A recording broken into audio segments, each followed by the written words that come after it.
Hello everybody and welcome to another exciting adventure at the Hub World. Today's quest will have us covering the topic of the recently announced Nintendo Direct. My name is Jules and today our party members are Matteo, Gino. Whether you're joining our adventure from YouTube, Apple Podcasts, Google Podcasts, or Spotify, be sure to give us a like or a follow. Now let's get this adventure rolling. Matteo, do you want to take us away and tell us about our topic? Yes, Jules. So this morning, Nintendo announced that we are actually getting a Nintendo Direct tomorrow. So as with all Nintendo Directs, half of the hype is anticipating them and predicting what is going to get announced in them. So just some quick info before we start our predictions is that the Direct will be roughly 40 minutes and it'll be focusing on games launching in the first half of 2022. For the sake of time and for the sake of, just we want to get into our predictions right away, we're just going to skip the icebreaker and we're going to skip the housekeeping. Housekeeping-wise, nothing much has really changed since the last episode. It was only a few days ago, so I know we wanted to get back into the icebreaker and the housekeeping sort of format from podcast past, but, housekeeping. We're excited for the Nintendo Direct. True. So, Not much has changed. Yeah, I guess this isn't a typical episode, so we don't really need to housekeeping. Yeah. Okay, let's just move on then. Main topic, Nintendo Direct, just announced. As always, we've probably already had things that we thought were going to be announced for months, but it's always fun to speculate. So, what do you guys think we're going to see? Does anybody have anything to start? One thing I'm pretty sure that we will see, just because it's been leaked again by the same French retailer that I believe leaked The Witcher for the Switch, and they leaked another pretty big Switch game. May have been Animal Crossing, I don't know. But they leaked that a Batman Arkham collection is coming to the Switch. Arkham Asylum, Arkham City, and Arkham Knight, 3 fantastic games that we will finally be able to play on a Nintendo system. I personally will not be playing them because they're probably going to run like garbage, and I already have them on Xbox. But if they run well and people only own a Nintendo system, I would recommend playing those games. They're among the greatest superhero games ever made. I'm sure they'll run fine. They're like PS3 games. Arkham Knight isn't. Yeah, true. Arkham Knight is not. Yeah, you're right. I'm curious. Arkham Knight might be like Cloud. It probably all the games won't be on the cart. It's impossible. But Arkham Knight would have to be a cloud game. I can't see it being like, because they downscaled that game for PC, and remember when that game came out, like all the bugs in the PC version, like I don't think they fixed that, so it would have to be a cloud version. But as for my actual prediction, I think Nintendo's going to continue with the structure of the directs that they've done in the last few, where like they're going to have like 3 or 4 showcase like games that they spend like a lot of time on. And I think one of them will be an upcoming game that we already know has a release date that Nintendo hasn't formally said. It's on the Switch eShop and they haven't taken it down. But I think we're going to get a big showcase for Advance Wars 1+2 Reboot Camp. The game's coming out in April. It's going to be next up on their press sort of push after Kirby. And we really don't know anything about this game. It got delayed because presumably for reasons having to do with just like, WayForward wants the game to be as polished as possible. The visuals and the art style are very cartoony and they want to make that look as good as possible. But we only sort of deep dive we got into the game was at E3 when during the Treehouse. But like, I would love to see what else is new in this game, because I've always wanted to play the Advance Wars games, and like I've had the option or the ability to purchase the Game Boy Advance games, but I really want to know what is new about this game, if they add any new modes or features or quality of life improvements. So I'm really excited for this game. I already have it pre-ordered, so I think we will get a deep dive, at least a couple minutes on Advance Wars 1+2 Reboot Camp. I totally forgot that game was coming. I personally don't know if they'll focus a ton on it, considering it was meant to come out in December and they hadn't focused on it much, but you never know. I mean, speaking of games that are already announced, there's no way we don't see Splatoon 3 in this direct. I actually think we'll probably get a release date, or at least a release window, like an idea of when Yeah. it's coming. I genuinely think that game is at latest August, but most likely Q1. Like I could see that being a May June game personally. Like I do think that's why they announced it last year, like early in the year. Is I do think it's an early 2022 Mhm. game. I don't think we're getting that in the fall. I think that's a spring summer Yeah, game. like even like around the same window that like Splatoon 1 and 2 came out, like late spring, early summer, I think is the sweet spot for Splatoon 3. And like I have obviously Splatoon 3 on mine as well, but like there's no way they talk about Splatoon 3 in the direct and not announce a test fire. That has to be on the horizon. Like they did it with the first two games. They're going to do it with this game as well. It'll probably be a multiple session event like the other ones. Maybe if they have a new mode or whatever, they include that in there. But I'm really looking forward to Splatoon 3. I don't know if there will be a test fire. I feel like the reason they did the test fire for the first two was to market the game because it needed people to try it. It also helps with balancing, though. I guess so, but I just see it as they're building off of Splatoon 2. But you're right, like if it's become something that is somewhat of a staple with the marketing, like it's very possible that we do get one. Overall, that game is exciting. I hope that the structure is more similar to the Octo expansion because I think Mhm. that's the best piece of single player content they've put out for Splatoon. What my heart says and what I want are going to be like two separate things. What I want is Mario Kart 9 because that would get, at least for me personally, to the same level of hype as a Smash level, like a Super Smash Bros. Reveal or a Smash Bros. Announcement. Because Mario Kart is always good fun.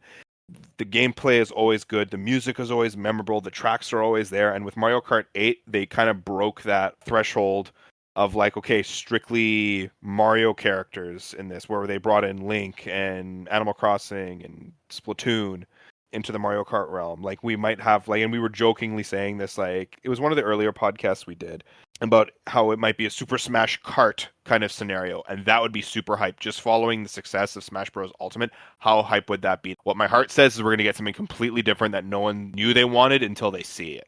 And I think that's kind of like what the magic of Nintendo has been recently. Is like there's that one famous line from one of the Blizzard execs from BlizzCon. You think you want it, but you don't. And Nintendo totally pulls that "you think you want it, but you don't" line all the time when they just show us like, oh yeah, here's this new thing that we're working on, and we're just like, holy crap, that's amazing. When does it come out? I want Mario Kart 9, but I gotta go with Nintendo's going to show us something, and we're going to get excited for it, and it's going to be great. So you are predicting Mario Kart 9, but not at the same time. Yes. If we do see Mario Kart 9, I think it would just be a new Mario Kart, because I don't even know if they'll stick to that naming convention. But I think it'll just be a tease. And the tease will be something similar to Smash Ultimate's reveal, where it's the one last thing that sort of you think it's something, it's going to go one way and it doesn't go the way you think it's going to be, and you're going to get Mario Kart revealed at the end. And it'll be something that gets announced at the next event that they do, whether it's E3 or it's something around E3, because we don't know what's going on with E3 anymore, but it'll be one of those like seismic bombs they drop at the very end of the direct. So because Mario Kart is the king of all Nintendo IP, that thing will sell tens of millions of copies like Mario Kart 8 and Mario Kart 8 Deluxe have sold combined. So that is like the trump card that Nintendo can play. It's been almost 10 years since the last since Mario Kart 8 officially came out. Yes, I know we had Deluxe, but that doesn't really count. Yeah, I'll be very excited. And I do think if they go with the angle of Nintendo Kart, they can emulate the hype of like Smash reveals to reveal which characters will be coming into Mario Kart, which could be really fun. But almost though, like I feel like with Mario Kart, at least to me, the driver isn't really important to in Mario Kart. It's the track. I think if they can make a bigger deal about saying like, oh, here is a Pikmin track, and like they can make a bigger deal of that than I think of just bringing Olimar into the game. I think it would be a mix though. Like the character is just a driver. They don't have any abilities or whatever. That's just a character model in a car. Whereas the track is what has the personality. That is what represents the series the best. I agree with you in a gameplay aspect, but I do think that the marketing would be around the character, but the character would show off the track. The same way that Smash often shows off the stage as well. Because I think characters are just iconic, right? And like sure, they don't have any functional difference. You're right. But the first thing that everybody complains about when it comes to Mario Kart, like look at Mario Kart 7. Mario Kart 7 is one of the most panned Mario Kart games, despite having a fantastic roster of tracks and incredible gameplay, but it's criticized often just because it cut Waluigi and it has Honey Queen. So characters do matter. They always matter because people like to play as people that they like to be. And so no matter what, as much as I agree with you that the tracks are more important, from a gameplay standpoint, characters always have the most important pull in any kind of like icon based game. Like it's just that's just what it is. Regardless of the fact that functionally they're the same. Like it's a bigger deal to see Olimar pop up in a cart than to see the track. And again, like harkening back to past criticisms, despite the fact that the two F-Zero tracks were incredible in the Mario Kart 8 DLC, all it spawned was people criticizing that Captain Falcon wasn't a racer. Right? So I do think those racers do have pull, and I do think that if Nintendo's looking for something that they can market the way that they marketed Smash, Mario Kart is something that if they were to do this, it would work. We devoted an entire podcast to the future of Mario Kart, so I'll actually put a link to it here because we delve really deep into this topic. So if you're interested, just click the link and have a listen. So another, I think, safe bet would be if Nintendo announced a new Fire Emblem game. There's three paths they can take here. There's the direct sequel to Three Houses, which I think could work, and I think is my personal hope. Or they could do the other path that they've done lately and just continue the remakes of Fire Emblem games. They remade Shadow Dragon and they remade Gaiden. So next up would be the remake of the third Fire Emblem game, which is Fire Emblem Mystery of the Emblem. Or they could just make the next installment of the series. It's not connected to anything else, and it's just going to do its own thing. Ultimately, I'm fine with any of those decisions, but if I had to pick one, it would be a sequel to Three Houses, because I think Three Houses is the biggest game in the series, and it's my favorite game in the series, so I really would like to see the next chapter in that story, because I think there's definitely more story that they can tell there. My question, though, is for a game like Three Houses, how can they possibly make a sequel when there's three, arguably four very distinct endings? Well, the thing is, though, I have an idea of how this could work. Honestly, because like Nintendo has the cloud save functionality for a lot of these games, right? They could actually just see which path the most players took and make a sequel based off of that actual data. Sure, but don't you think that defeats the purpose of giving players agency? And don't you think like that would like really leave us like, for example, I played as Golden Deer. So let's say that and this is the reality, most people played as Black Eagles. If you go off the Black Eagles ending, most of the characters I care about, spoilers, are dead. So that's where I'm just like, I like the idea of a Three Houses sequel if it's a gameplay or concept sequel, but I think a story sequel would be messy and it would actually destroy everything that's good about that game, because either you'd have to remove a substantial amount of the characters that we've grown to love, and if you do that, then what's the point of making a sequel? Or you have to basically retcon all of the four endings or amalgamate them into something that nobody actually experienced, and in that sense, isn't it also kind of defeating the purpose? Yeah, but other games the other games do that as well. Like, for instance, I know like it's a little bit different, but look what's happening with Splatoon. The players straight up chose how the path of the next game appears based off of which side they pick in Splatfest. I get what you're saying. I just think it's very messy. And it's like the whole point of that Fire Emblem game and what made it brilliant was the agency. And I just like, I don't know. I know this is now we're on like a different tangent. I personally can't see how it could work.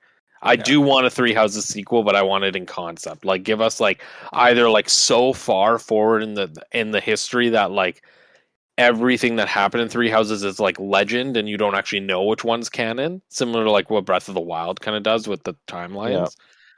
Or like a prequel, or something that's just like conceptually the same, but it's actually in a different world. Like, I think that's kind of the way I'd go. it's hard to make a Three Houses sequel. Like, of course, I want more tales with those characters, but I just don't know how you do it. Either way, Fire Emblem needs to happen. I think that it's time that a Fire Emblem game drops. Sorry, I kind of just hijacked that one. I didn't mean to. We all love Nintendo, so we all gonna want to have our opinions, right? So I'm fine with that. So Jules, do you have a prediction? Well, the one I'm going to say right now is that I feel like every year has Mario content. That's just the reality. There's always a Mario game. And if Fire Emblem's getting a game, there's probably not going to be a Paper Mario. You know, Mario Party just had its release. We've had tennis, we've had golf, and yeah, there could be Kart. I'm feeling like there's something of a new Super Mario Bros. In the works. There's a new 2D side-scrolling Mario in the works, and whether that's a new Super Mario Bros. Or something that's the next step in side-scrolling Mario Bros. Games, like maybe something that uses like the 3D world style that was featured in Super Mario Maker 2 or something different. I think we're going to get a side-scrolling Mario this year. And I could see it getting announced in the Direct. My dream for 2D Mario would be if Nintendo made a 2D Mario game using that amazing hand-drawn artwork that they used in like the character portraits in 3D World or in like in various other games. Like they've used that style before. That would be so fantastic. Something like almost like Wario Land Shake It, where it's like an animation. Yeah, like exactly. I think that'd be so unique. That would be very cool. I would be super down for that. I just hate the design and the art style of the new Super Mario Bros. Games. They just look plasticky. At least like from the character models, right? And they overstayed their welcome too. Yeah. 4 games with that style, I think, is enough. Gameplay will be gameplay. It'll be fantastic. There's no way to predict like the power-ups or special moves or something Mario would have, but like that would be my dream art style. Even if like Goodfeel made it, because like Yoshi's Crafted World came out 2 years ago. What are they doing? I think it definitely like 2D Mario needs a refresher, because I feel like the problem with New Super Mario Bros., and I know we've talked about this before, and I actually genuinely enjoy all the New Super Mario Bros. Games, but I think the problem with New Super Mario Bros. Is that when it was conceptualized and when it was released back on the DS, and even if you want to stretch it to the Wii one, the intention was this is a new pillar, right? Like you had Mario Bros. 1, Mario Bros. 2, Mario Bros. 3, Mario World, and these are all the side-scrolling Marios. And then New Super Mario Bros. Was like a pillar to stand alongside all of those. Now, other than the first Super Mario Bros. Game, all of those only had one game in each of those styles. And I feel like Super Mario Bros. Wii was totally okay. Like it was Return of the Koopalings, built off of New Super Mario Bros. Totally fair, but I feel like once they start to make more, New Super Mario Bros. 2, New Super Mario Bros. U, now New Super Mario Bros. Doesn't even feel like it's part of the 2D Mario series. It feels like it's just its own series. And that's really killed it for me, because now there's too many of them. And they all bleed together too, right? Like I can, in my head, remember levels and remember the games of Super Mario Bros. 3 and Super Mario World, because I can remember the art style, I can remember those games, the power-ups. The problem with New Super Mario Bros. Is I can't remember where the power-ups, which ones they're in, where like the distinct levels, and it's because there's too many of them. And I think that they just need to freshen up 2D Mario. Because Mario Mario is excellent in 2D. Excellent. Yeah. And it needs a fresh take, and I would love to see that this year for Mario. And you know what, even if they want to make it a tie-in to the upcoming Mario Brothers movie, like all the power to them. If that's going to be the game version of that movie, like do it.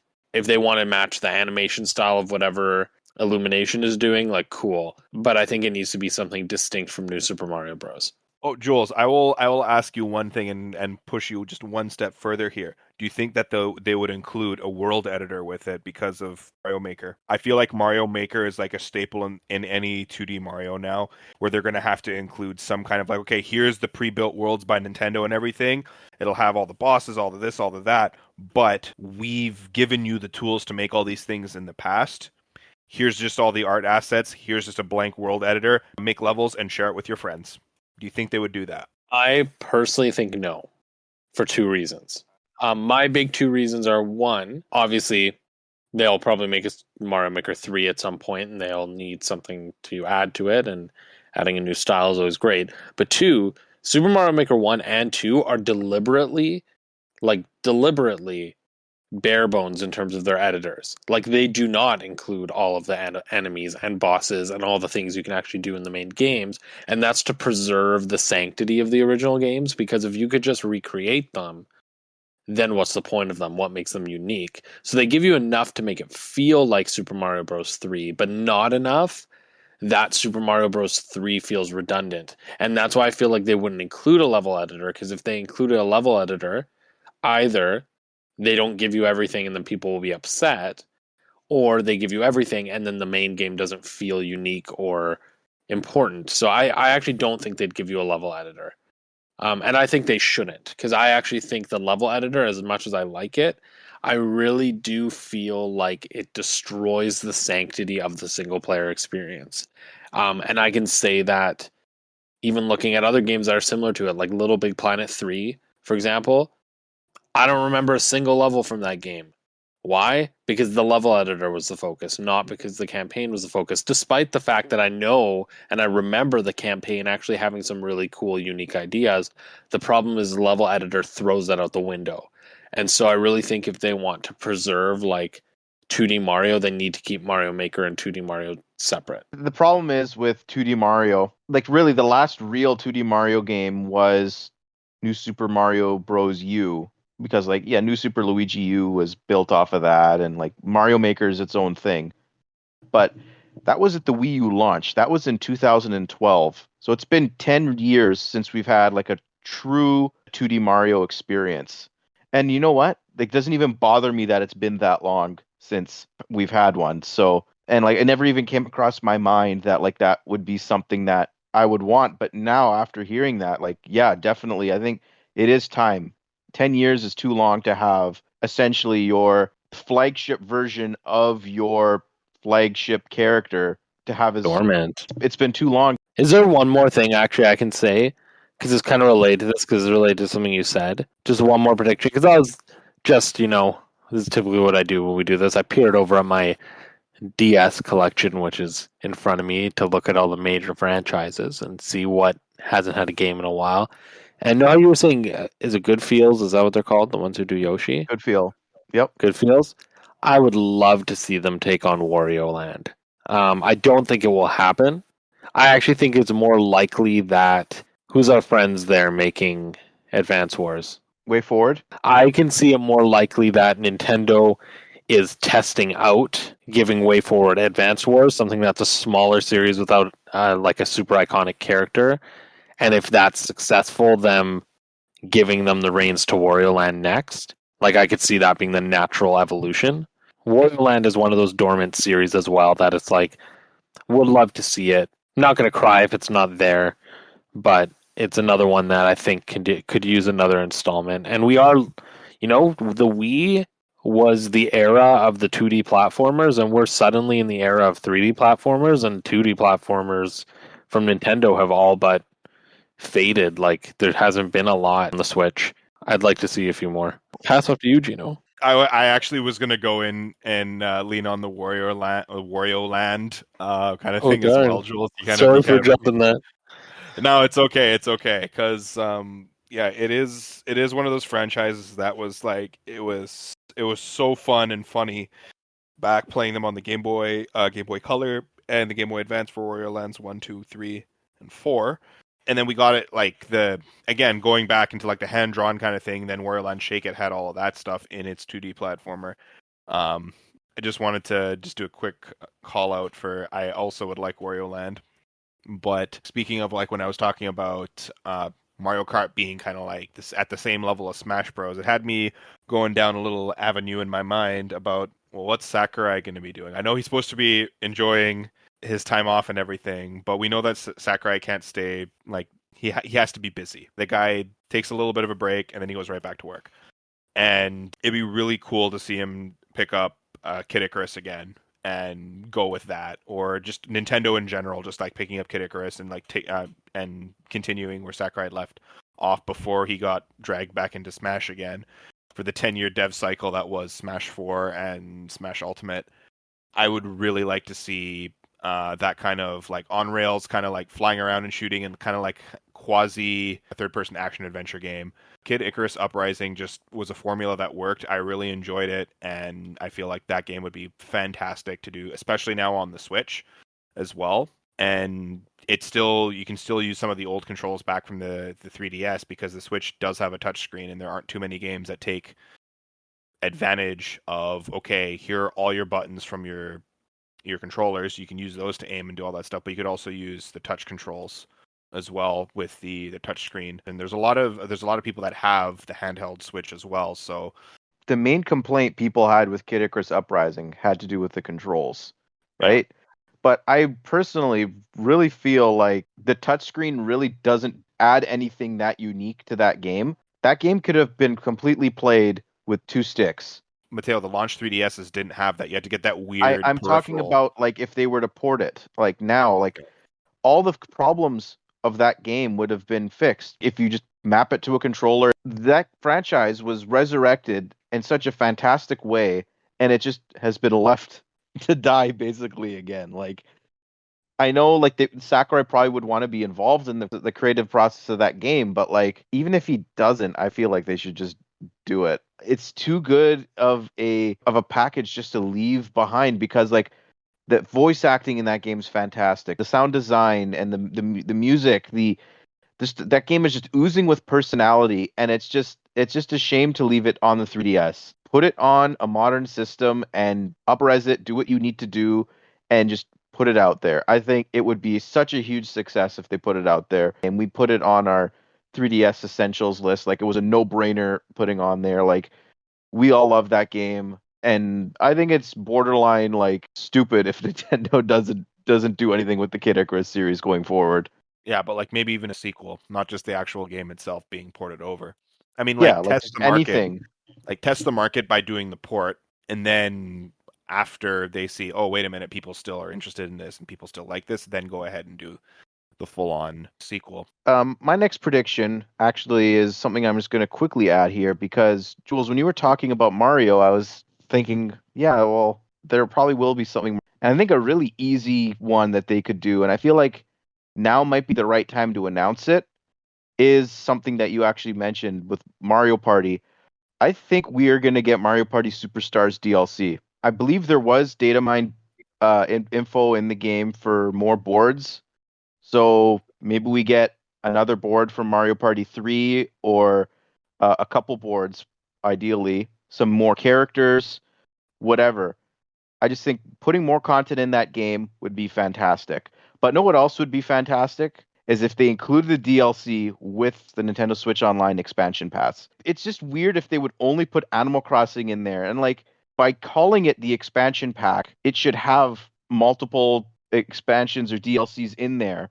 And I think an easy one that won't break the bank for Nintendo to include there would just be a Mario Party DLC.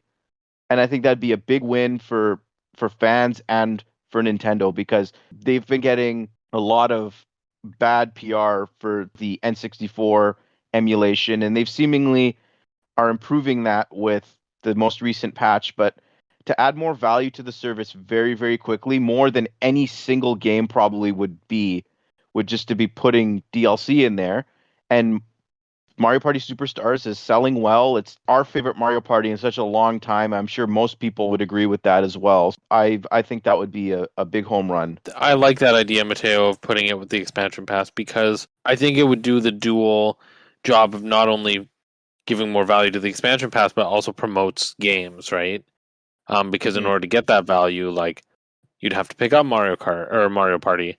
So that could be cool. And I do think Mario Party is doing well, and I think more so than any Mario Party game in the past, there's so much potential for DLC in this one, because it is pulling on the past, and there is so much from the past that they can pull from. So do you think like maybe they would do like a whole separate mode with like maybe the GameCube era stuff, or do you think they're just going to double down on the classic N64 things? I personally don't see it being a GameCube era thing, because I think that would fundamentally change what they've built, and they'd have to like really change it. Like the orbs and things, right? Yeah, and I also just feel like what makes more sense is because I don't think they'll add mini games. I feel like it just makes sense to just add boards and characters and it to be a pretty cheap new DLC. Like they could add more mini games. Maybe they would, but I think if they add more mini games, what they should do is they should fill out the rest of the N64 ones that they don't have, not bring in ones from the GameCube. Because I think what they should do is they should save the GameCube boards and gameplay style, as well as the majority of the GameCube games. And then when they make a sequel to Superstars, go with the exact same concept, bring 100 games in, all past boards, but it's focused on the GameCube era. So the majority of the games would come from the GameCube era. The boards and the mechanics would be based off the GameCube era. And the character roster would be based off the GameCube era. Because I genuinely think you could get 2 games worth out of past Mario Party games. Oh, easily. Stop at Yeah. GameCube though, please. I don't want a Wii era Mario Party. They could lump Mario Party 8 with the GameCube ones, no? No. They can't because it mechanically it isn't the same. Like technically, Mario Party 4 is not mechanically the same as 5, 6, 7, but I mean you could adjust the boards to work. Yeah. Actually, they could put a Mario Party 4 board in even this one. But anyway, we're getting into Mario Party now too much. I feel like it's possible. And I do think it would be nice to have. I believe it is you now, Jules, with a prediction. Something I feel that's probably going to be announced this year at some point. Xenoblade 3 and or Monolith Soft's next project is likely coming this year. At least going to be announced this year.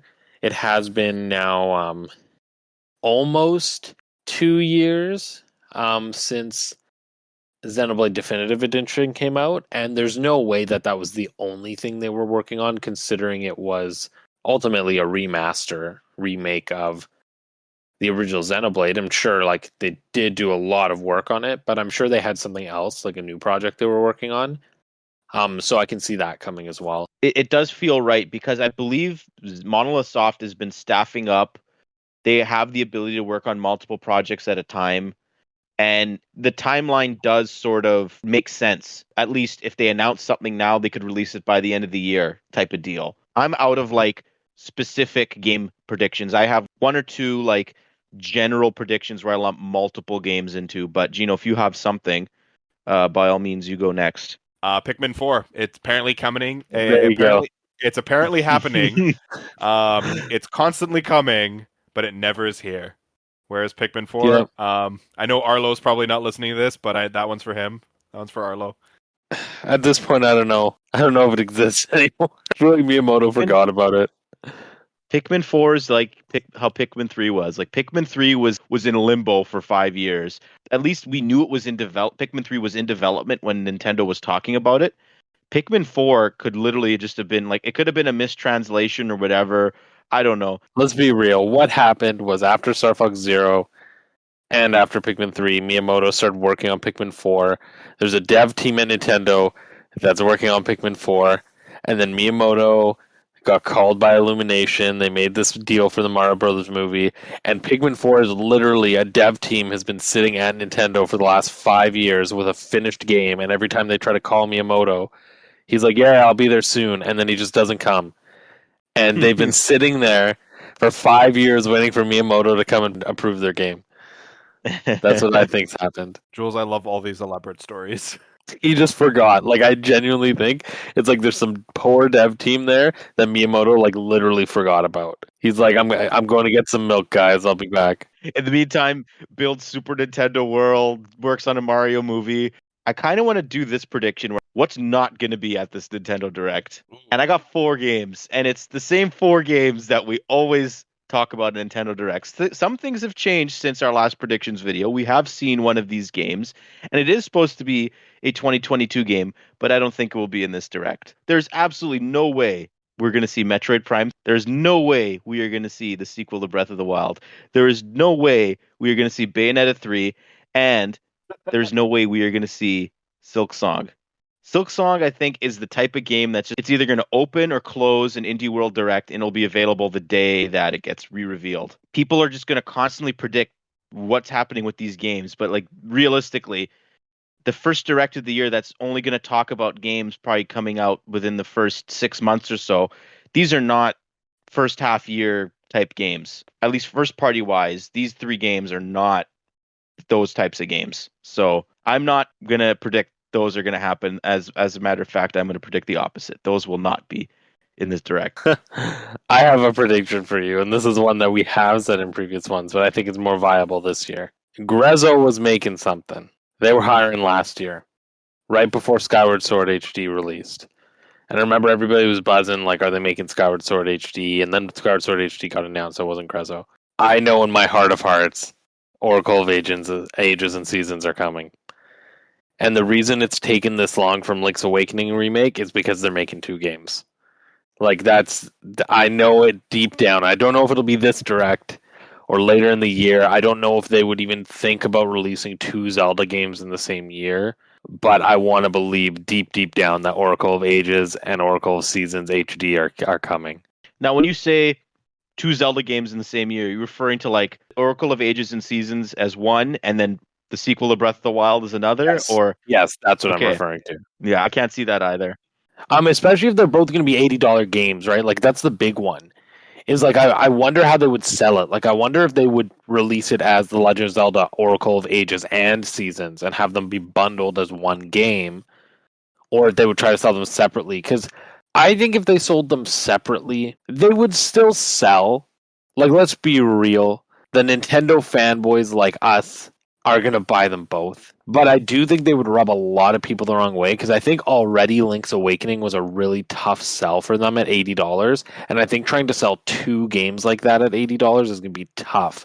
Whereas I think if they package them together, I think that creates such a high value, because it'll be viewed as the opposite, right? Like, it won't be viewed as something undervalued like Link's Awakening was. It'll be viewed as something overvalued because this is 2 games in one. And I actually think that that's their best bet. Like, if they're going to release them, they should absolutely package them together. And I think if they don't, then they're going to have a hard time selling them both. The pessimist Nintendo fan in me thinks it's going to be like they'll sell each game separately, or you can buy a combo pack that gives you like a $20 discount or something. If like, so instead of it being $160, you pay $140. Or if you buy one game physically, you can get a discount on the other game if you buy it digitally. They know people like us will buy. Look how much money we dropped on Metroid Dread when that game came out. We bought the special editions, we bought the amiibo. Like, And that's a reality, right? Is like, the reality is they will more likely release them separately with a super expensive collector's edition that comes with both on the same cartridge, as well as a bunch of stuff. Like, I feel like that's more likely, but I hope that they would package them together, because I don't want it to end. Because the thing with Oracle of Ages and Seasons is they are meant to be played together, and just judging by how much Oracle of Ages and Seasons goes for now, like, I don't think they sold the best. Like, together, I'm sure they sold well, but individually they didn't sell the best, right? And I think that's because there were 2 versions. This isn't a Pokemon deal where like it's one or the other. Like, people should be playing both. That Yeah. should be the point of it. they're 2 different games. Yeah. And that's why I really feel like releasing them both separately, what's going to end up happening is it's going to be an either or situation. Like, if people buy it, they're going to buy one, they're not going to buy both. And I really think that's a disservice to fans. Like, and like, just looking at Link's Awakening and how difficult of a sell it was for Nintendo because of how short it was, and it was a top-down Zelda. It was similar to like Metroid Dread, right? Like, it's hard to sell those games because they do feel like older games that aren't necessarily worth a lot. And I think Link's Awakening, especially when you look at it in comparison to something like Breath of the Wild, it's a tough sell.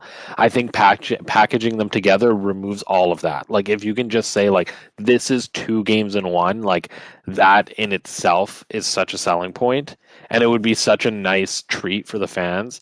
And I think ultimately it would serve Nintendo better because, 1, it would give them good press. 2, it would make sure that the game sells very well. And 3, then you don't have 2 other Zelda games competing with Breath of the Wild 2. You just have 1. And I know they're vastly different games, but like, releasing 3 individual Zelda games in 1 year, that might be tough, Nintendo. This is all operating under the assumption that these games are coming, of course. Or maybe they just don't remake the 2 Oracle games, they just make the 3rd one. That never came out. Or they do Link to the Past. I don't think they'll do Link to the Past. But like, this is the thing: if any Zelda game gets announced this year and ends the trailer with 2022, there's no way Breath of the Wild sequel's out this year. That's like the one thing. Really? You think so? Yep. Even if it's like early, even if they give like a release date and it's like Oracle of Ages and Seasons coming out May 3rd. I'll give you that. But like, even if it's like a Twilight Princess and Wind Waker HD combo pack or re-release, whatever, and it has like an August or September date, there's no way Breath of the Wild sequel's coming out. Does anyone else have any more predictions? Honestly, going back to my first point, Matteo, I think that it's one of those things where like they're going to show us something that we would never predict and we suddenly want it. And I think that's just where we're at with them right now. So, I'm excited to see what happens. I'm sure you're all excited to see what happens too. And I think the best thing is for us to all be excited together. And that's why we started doing this in the first place. We wanted to talk about Nintendo Direct predictions and things. Exactly. That's what it's all about, Gino. Well said. So keep in mind, this will be technically the predictions is the part 1 of our Direct coverage. At some point, either on the day the Direct happens or the following, we will do a live podcast breaking down the Direct. So keep your eyes open for that in your subscription feed. With that, Gino, would you mind playing us out? That brings us to the end of today's quest. If you liked what you heard today, hit that like, subscribe, or follow button below. If you want to contribute to the conversation, let us know any ideas that you have for any upcoming icebreakers, or just share your thoughts. Leave us a comment on YouTube, and let us know what we got right. Let us know what we got wrong. Let us know what you're excited about. You now know what we're excited for. Anyways, that's it from us here at the Hub World. Matteo, any closing remarks? Microsoft, make a new Banjo game, and Nintendo, make a new Kid Icarus game. See ya, everyone. Bye, everybody. Bye.